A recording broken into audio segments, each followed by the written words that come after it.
The story of Dr. Kildare. Whatsoever house I enter, there will I go for the benefit of the sick. For whatsoever things I see or hear concerning the life of men, I will keep silence thereon, counting such things to be held as sacred trust. I will exercise my art solely for the cure of... The story of Dr. Kildare, starring Ayres and Lionel Barrymore.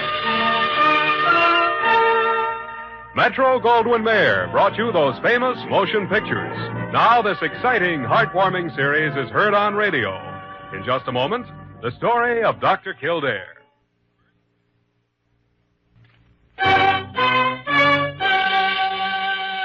Now the story of Dr. Kildare, starring Ayres as Dr. Kildare and Lionel Barrymore as Dr. Gillespie. Blair General Hospital, one of the great citadels of American medicine. A clump of gray-white buildings planted deep in the heart of New York, the nerve center of medical progress, where great minds and skilled hands wage man's everlasting battle against death and disease. Blair General Hospital, where life begins, where life ends, where life goes on.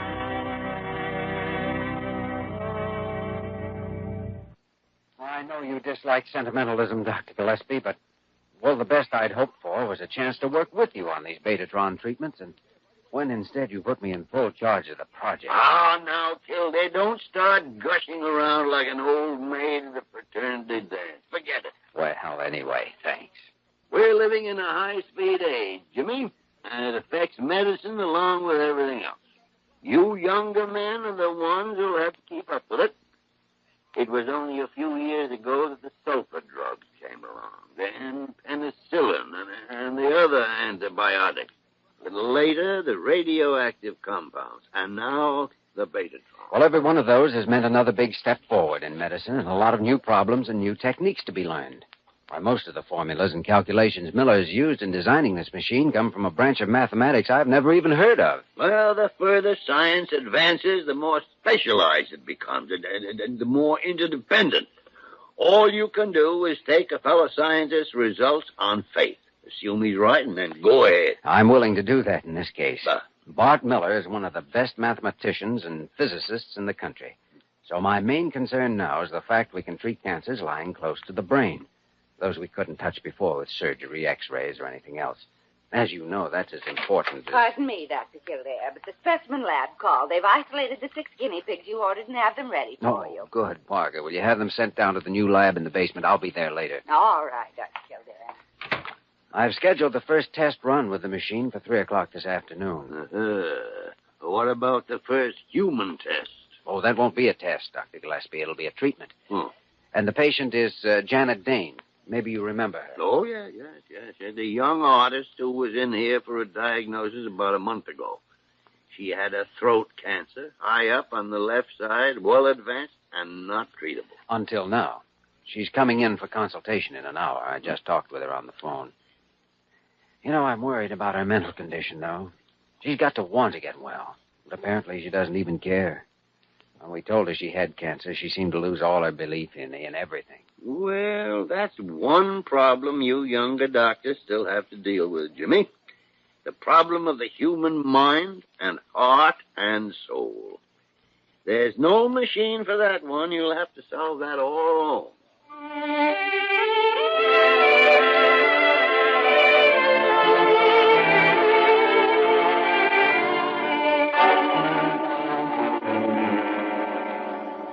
Then, as I understand it, Dr. Kildare, I'll be fastened in some sort of chair in a small room down in the basement while this atom smasher shoots a narrow beam of high-frequency radiation through my throat. Yes, that's essentially correct, Miss Dane.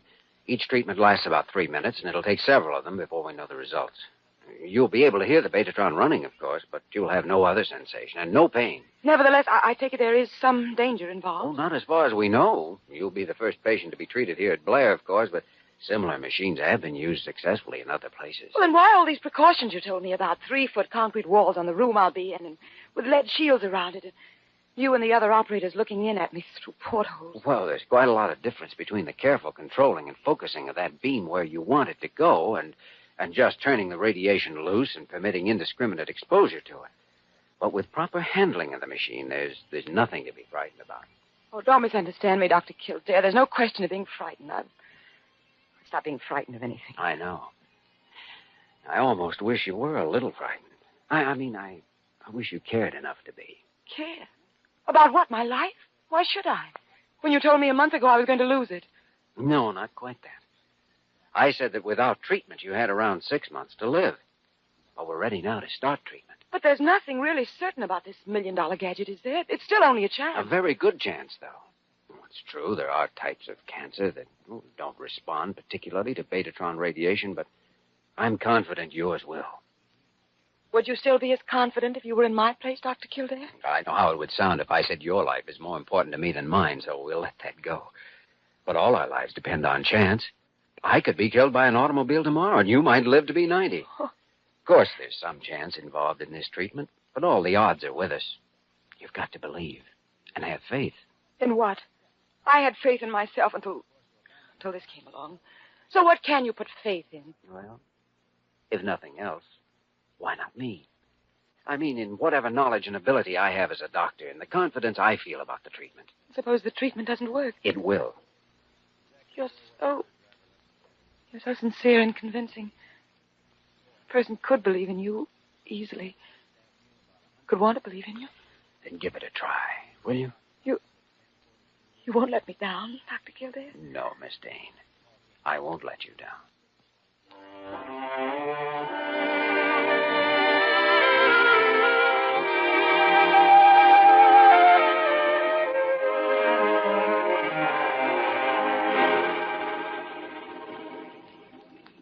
Why, it's as plain as the nose on your face. That girl's fallen in love with you. There's no doubt about it. Oh, that's ridiculous. You're always jumping to conclusions on insufficient evidence. I know the symptoms, Jimmy. And under the circumstances, it was inevitable. Every woman falls in love with her doctor at least once. It's a psychological fact. Well, not Janet Dane. She isn't the type. Well, maybe she's not your type, but every woman is a type. Well, I hope you're wrong. I've been through that particular patient problem before. Oh, in fact, I know you're wrong.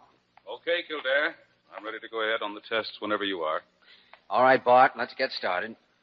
Wayman, you can bring that first cage over now. Gotcha, boss. One live guinea pig coming up.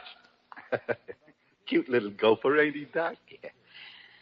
Bart, is it safe to go inside now? Yes, everything's cut off. Go ahead. Come on, Joe.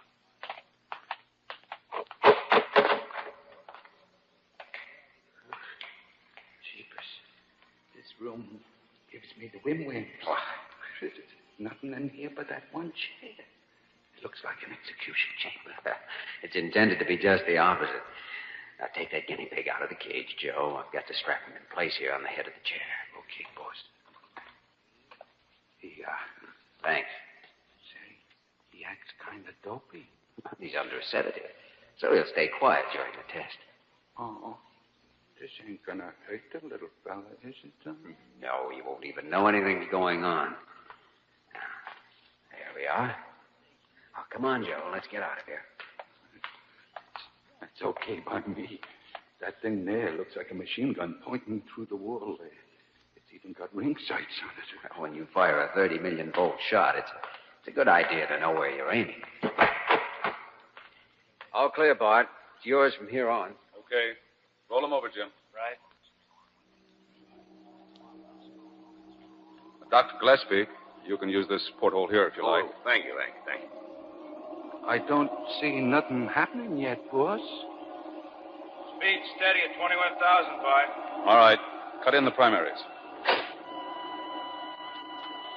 The secondary plates are holding on 27.53, Bart. Good. Are the grids open? Yeah. 31, round the clock. Well, gentlemen, this is it. Test number 1. On 0, Jim? Right. Ready. Now. I don't see nothing happening in there, Doc. No, and you won't see anything, Joe. The beam is invisible. Oh, that little gopher inside there sure don't seem to mind it none. He doesn't even feel it. Well, 2 minutes, 43 seconds more to go.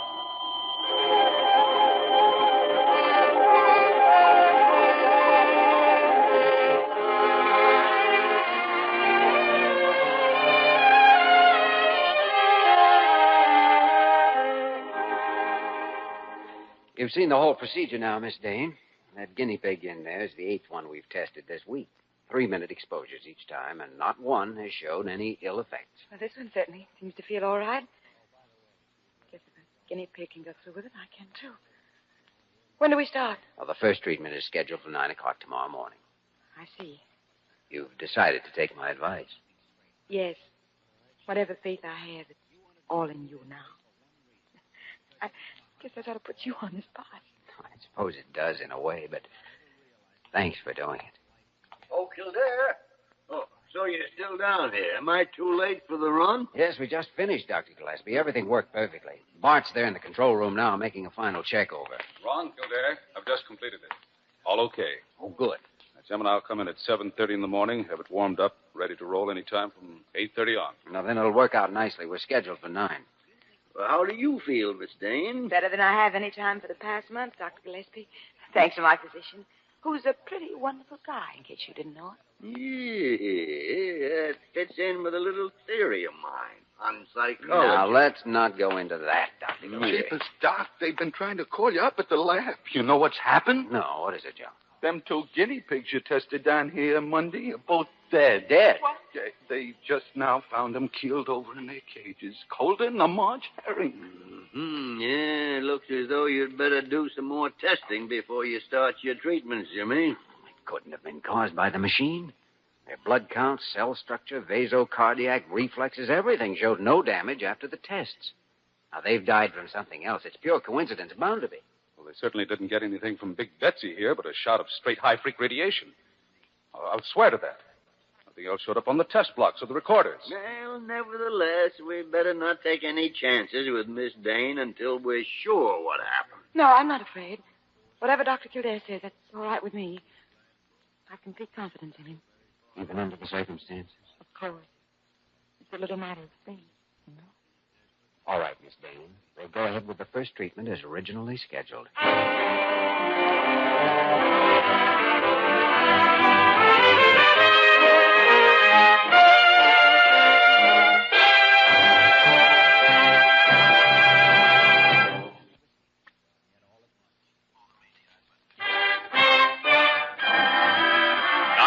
Continue with the story of Dr. Kildare, starring Lou Ayres as Dr. Kildare and Lionel Barrymore as Dr. Gillespie.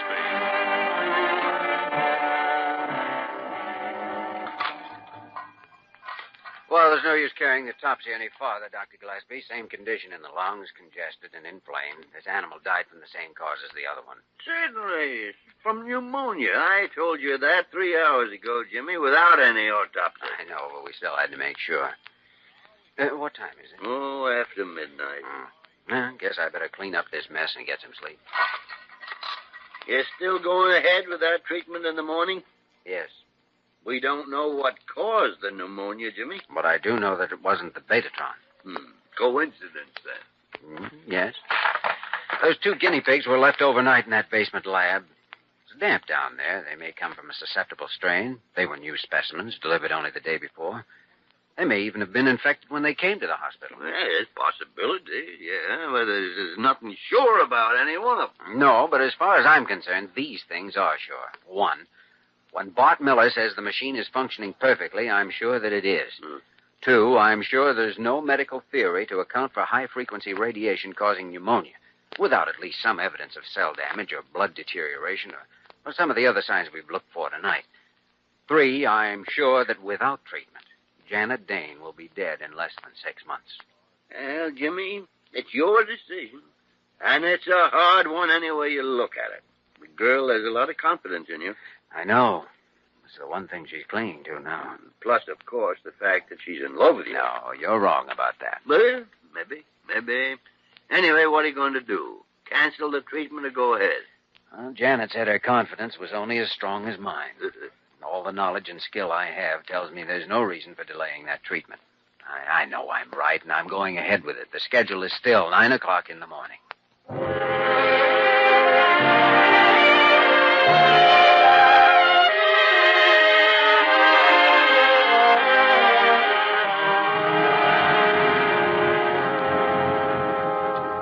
Dr. Gillespie, we're ready to roll any time Kildare gets here with the patient. Good. He's due any minute now.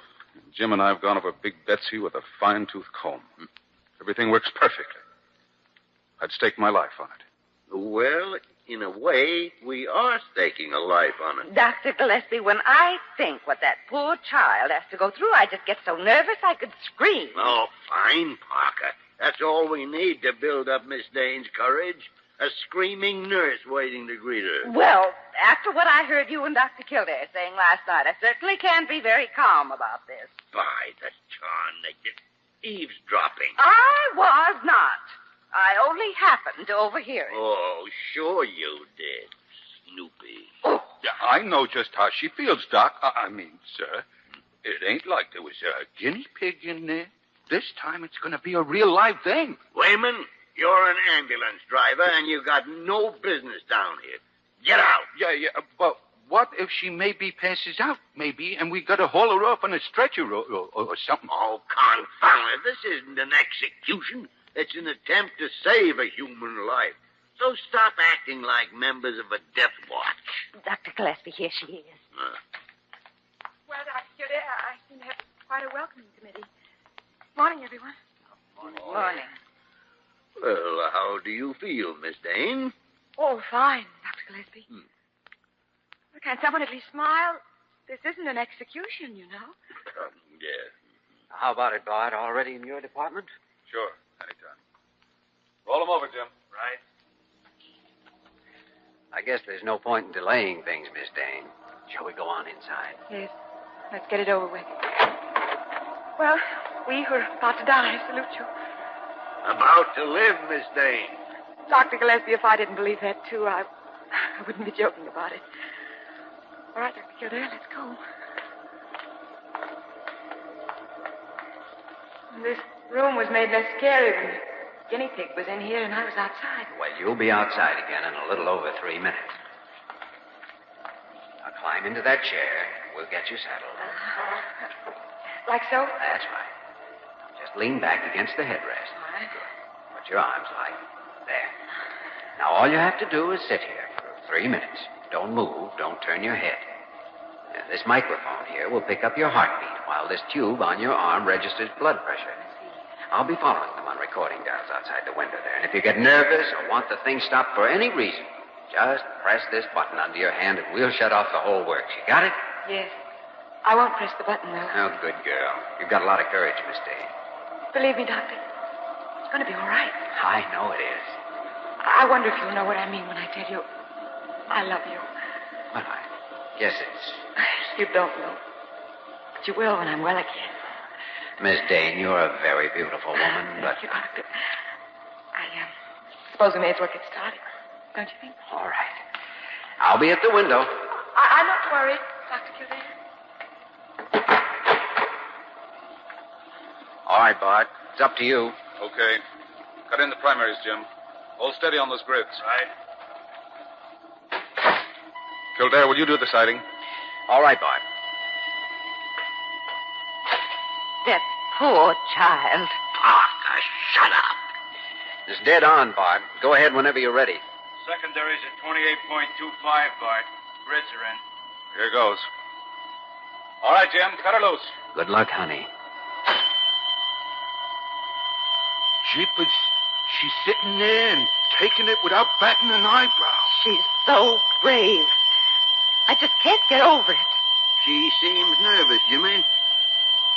Starting to wet her lips, and nothing wrong, is there? Heartbeat is steady. Blood pressure normal. No, everything's all right, Dr. Gillespie. 30 seconds. Look, Dr. Gillespie, she must be all right. She's smiling. Parker, that's the smile of a woman in love. Why, I didn't know that. With whom? With Kildare. Well. Now, it's the smile of a woman who's convinced she's going to live. A woman who's just got to live.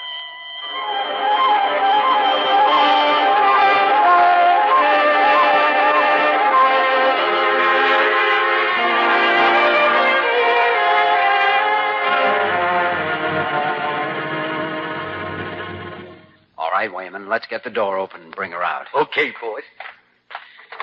Well, she came through it okay, Dr. Gillespie. I hope so, Jimmy. The guinea pig didn't die until the second day. No, I'm not worried about that. All I'm hoping is that these treatments work.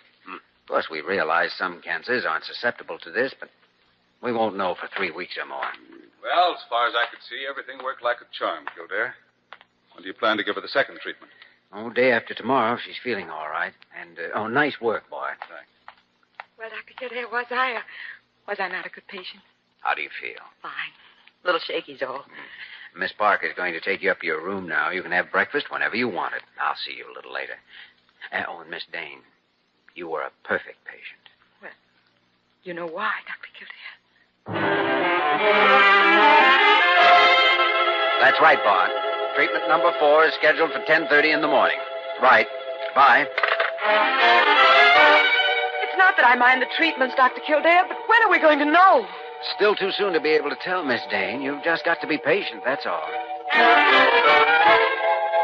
I don't know, Jimmy. She's had 10 treatments now, and neither the x-rays nor the measurements show any change in the size of that cancer. I just don't know.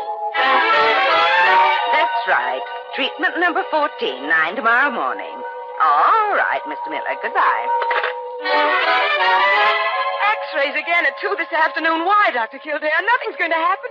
It's been over 2 months, and you told me 3 weeks. Yes, I know, Miss Dane. Well, all we can do is to keep trying. I'm sorry. All right, I'll be there, too.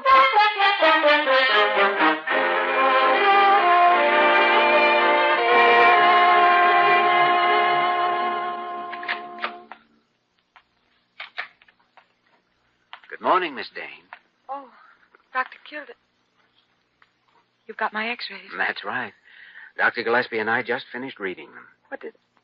I mean, did they... Skipping the technical details, the cancer is no longer malignant. It's starting to atrophy, decrease size. That's also borne out by the measurements we made yesterday. Then you mean that... I mean it should be completely absorbed within 2 months. Miss Dane, you're cured.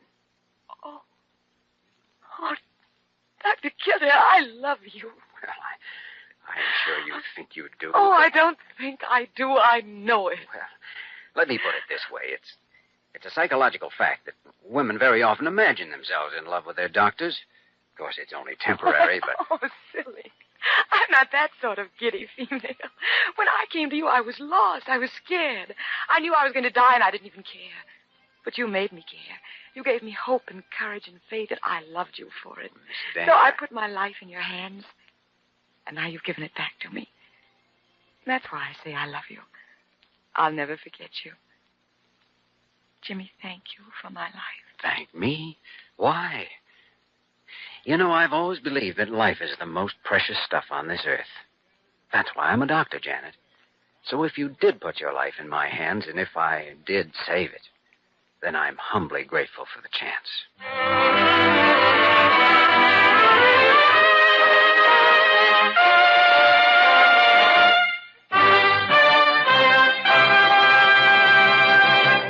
In just a moment, we will return to the story of Dr. Kildare.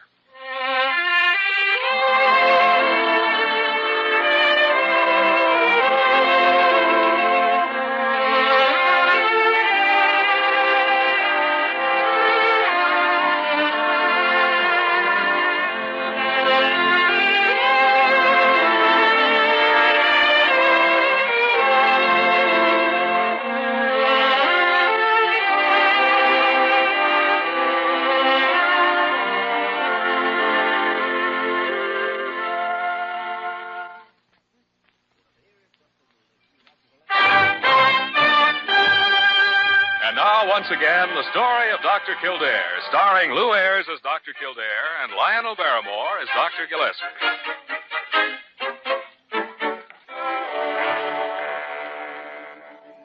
Dr. Gillespie, you remember Janet Dane? Dane? Janet Dane? She was in here some months ago. You know, the first patient we treated after the Betatron was installed. Oh, sure. Of course I remember her. Whatever happened to her? Oh, she got cured and went away, bravely stifling her mad infatuation for me. What? Don't you remember? You had quite a theory at the time that Miss Dane was desperately in love with me. Ah, confound it. She was in love with you. Probably still is. Jimmy, it's a psychological fact. I know that every woman falls in love with her doctor at least once in her life. Mm-hmm.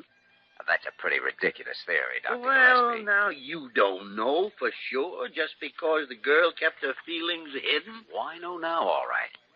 She called me up this afternoon. Well, now. She wanted to tell me she was married last week. Hmm? Well, I guess I'd better get back to work. So long. Oh, Parker, how would you like to do me a favor? Why, of course, Dr. Kildare. Well, Gillespie's in there tearing a pet theory to pieces with his teeth. What? And let him stew for about 10 minutes. And then go in and tell him that the man Janet Dane married works over at the medical center. He's a research doctor.